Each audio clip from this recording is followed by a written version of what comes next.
Hey guys, Well Dressed Gem here for an undistinguishable amount of time. I think about a little under a year since I last uploaded this or talked about video games with you guys, but apologies for that. A lot of personal ideals got in the way. I've been trying to stream more often, at least to get some like Let's Play footage for you guys, so I can at least hold you over. I've been working on at least getting to the lab done. I currently have to work out some things for filming for another couple episodes down the line. I'm looking for cast members and such, but I just really want to let you guys know that I'm still alive. I still have a social media presence on Twitter, on Instagram, all the way in the description, guys. I apologize for the lack of content, but I'm here. I'm still working. I'm still thinking about working on this stuff because, quite frankly, I just love content creation. It really does drive me to keep this going. But enough apologies aside, guys. I know you saw the episode subtitle about talking about ranked match and online play and why I kind of feel that's important. So, as someone who hasn't been the most socially adept person there is, I usually turn to online play when it comes to playing some of the games when I first started competing in games such as Marvel 3 and Blazing Platinum Shift. I must have put over 500 hours over the course of playing Marvel 3, over the span of 3 years, with some friends that I met in a random lobby and even some IRL friends. When I first started, I didn't know how to do any bread and butter combos at all, but I managed to learn how to get somewhat decent in the game by doing just two of the following: watching and playing. Because even in games with big casts, you might run into mirror matches throughout both your tournament life and online. And online, I managed to get beat by players who played the same character as me. But the thing is I got to learn how to play the characters I was looking to play, at least through just watching them. I managed to learn their entire toolkit, whether it be their neutral or some of its bread and butters. Kind of reminds me from a cutscene from Yakuza, where Kiryu watches and he's like, "Oh, that's rad," and then just learned it. Just watched players do some combos that got me thinking how to use my character, and from there managed to get my brain moving and to play Theory Fighter. What's Theory Fighter, you ask? Well, it's exactly what it sounds like, where you just make thoughts, questions like, does this link into this? Is this normal a better poke than this? Can I whiff punish with that? Questions like that. Hey, listen. When I say that I was a zero when I first started, yeah, I really was a zero. I didn't really know how to play Theory Fighter when I first started. But when it comes to online play, the major point that I'm trying to say here is that arguably online play can be important to someone who may not have many local opportunities, because I feel it gets you used to certain situations, and along with that, it might get you to learn about characters that you're not too used to fighting. It can help you get used to a character's toolset, what they can do, and what moves to watch out for. Whether they be their go-to whiff punish, what moves to watch out for, what they can do. And along with that, it teaches you fundamentals. It teaches you how to work on adaptation, since on the other side, it's still a human player on the other side. Like computers, they either block or they don't block. They can fall for mix-ups. You can see whether or not you're getting hit when you do certain habits. They can have some bad habits that you can take advantage of.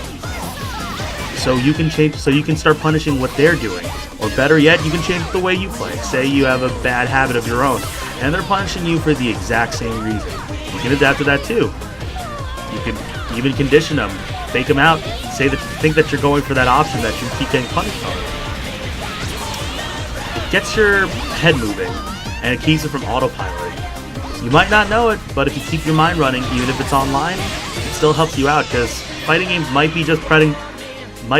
seem to be pressing buttons and making your character move. It still requires, thought, a good and calm thought process. If you're not thinking straight, or you're autopiloting, your opponent can read you and punish you accordingly. Online has helped my mentality as it got me into some pretty stressful situations, close last stock situations in Smash, final rounds on an online set. But the big thing I can take away is that it really has made my mental game somewhat durable. I know it's stressful for some due to lag. I'm not perfect. I get pretty bad anxiety when I play online. Why I kind of give myself a self-imposed online hiatus until recently. But it subconsciously for me helps me remain calm. So in other instances, like a tournament set, I can remain calm and keep my head in the game, keep myself concentrated. I know I've just been kind of like just talking about online play and like how I feel it's important, but there's one thing I at least want to establish here. Two things. Number one, this does not rival offline play, because simply put, while you're still playing and getting your mind moving, offline play is still the way to go. It removes the biggest criticism of playing online, and that is lag. Lag really doesn't help you learn much outside of playing neutral. And because along with that, with offline play, essentially, like, you know what you're doing is wrong. You have you have no real big excuse to fall on. And the second thing, this doesn't really excuse games with poor netcode. If the game is lagging to the point that matches are near unplayable, you're not really learning much. I'm not the only one that worries about netcode when fighting games are announced. I'm lucky.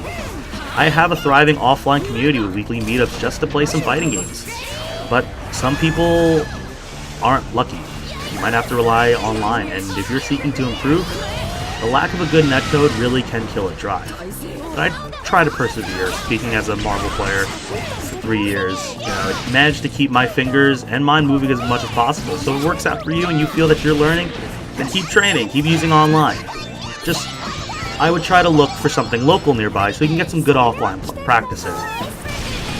The major thing is that I'm not against online play. I just would rather prefer offline play. If it keeps your grind up, then go for it. Because the major thing is that if you're winning from online play, and you're one of the top ranked players online, or you're in this like top 100, you're clearly doing something right. You're not doing anything wrong. In fact, you're doing anything most beginner players are doing.